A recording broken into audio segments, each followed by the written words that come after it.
Kita ingin menyelesaikan masalah Ubudnya dengan sulit. Kita ingin anak-anak yang lagi nangis itu bisa diam.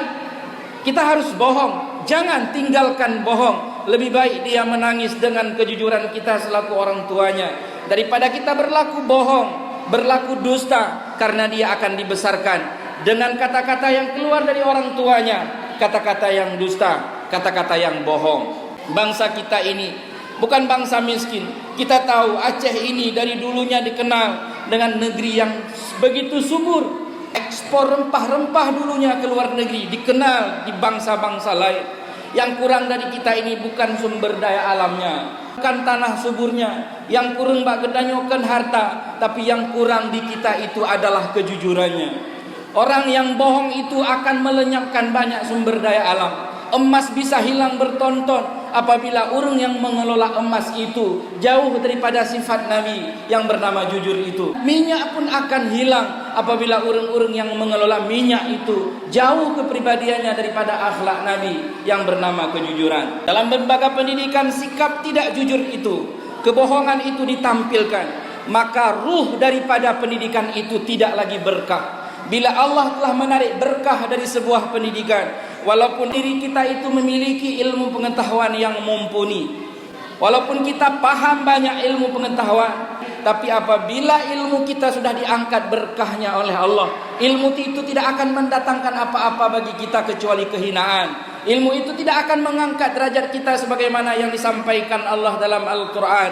Yarfa'illahu alladhina amanu minkum walladhina utul ilma darajat. Allah akan angkat derajat orang-orang yang berilmu di antara kita. Tapi apabila berkah ilmu sudah diangkat oleh Allah Subhanahu wa taala, ilmu itu tidak akan mendatangkan apa-apa bagi kita kecuali kehinaan saja, kecuali kesombongan saja. Akhirnya banyak hari ini manusia akhir zaman ini sekolah tinggi-tinggi, titel banyak-banyak, tapi tidak mendekatkan dirinya kepada Allah, justru membuat dia semakin jauh daripada Allah Subhanahu wa taala.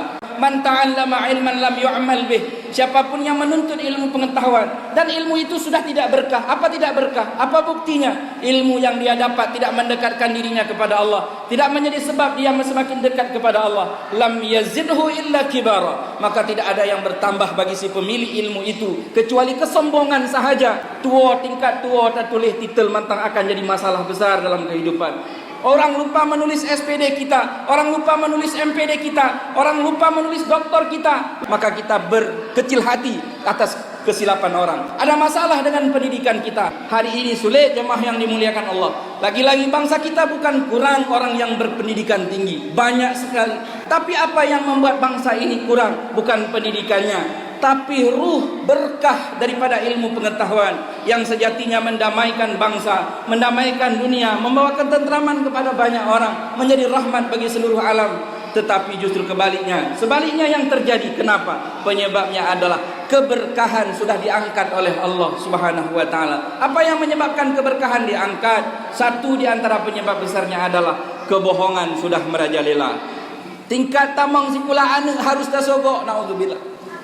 Untuk bisa mendapatkan kursi sekolah, mungkin tingkat TK pun kursi harus dibeli. Ini kebohongan yang nyata. Walaupun hari ini nanti dengan asbab anak kita bisa masuk ke sekolah A, tapi dengan jalur yang tidak benar, dengan mendustakan kebenaran. Bila pun anak kita dapat ranking, bila pun keturunan kita menjadi seseorang yang dipandang secara keduniaan, ketahuilah berkah gecok pulang oleh Allah. Andai dia faham agama sekalipun, maka ilmu agama yang ada di dia itu tidak bisa dirasakan manfaatnya bagi banyak orang. Padahal khairun nas anfa'uhum linnas. Manusia yang baik itu yang bermanfaat bagi manusia lain. Kapan dia akan bermanfaat bagi manusia lain, jemaah yang mulia? Di saat ilmunya itu berkah. Bila kita selaku orang tua sering bohong, maka jangan pernah kita bermimpi anak kita akan tampil sebagai anak-anak yang jujur ke depannya. Bila kita sebagai guru banyak bohongnya, kita jangan pernah bermimpi murid-murid kita, santri-santri kita, siswa-siswi kita akan menjadi generasi muda bangsa yang jujur. Bila kita seorang pemimpin, jangan pernah berharap akan akur, akan damai, akan tenang bangsa, akan tenang nangro apabila lidah kita senantiasa berkata bohong. Jangan pernah berbohong. Kebohongan yang kecil hanya akan melahirkan kebohongan-kebohongan yang kecil yang lain. Tapi yang kecil-kecil apabila dikumpulkan akan menjadi kebohongan yang besar. Dan itu mengundang petaka bagi kita di dunia dan di akhirat. Senantiasalah berkata jujur, walaupun mungkin kejujuran untuk sementara akan mendatangkan rasa pahit. Mungkin yang sebenarnya akan terempaknya menyerta pegah salah. Mungkin akan kita dapat uang 500.000. Tapi apabila kita berkata jujur, 500.000 akan lenyap.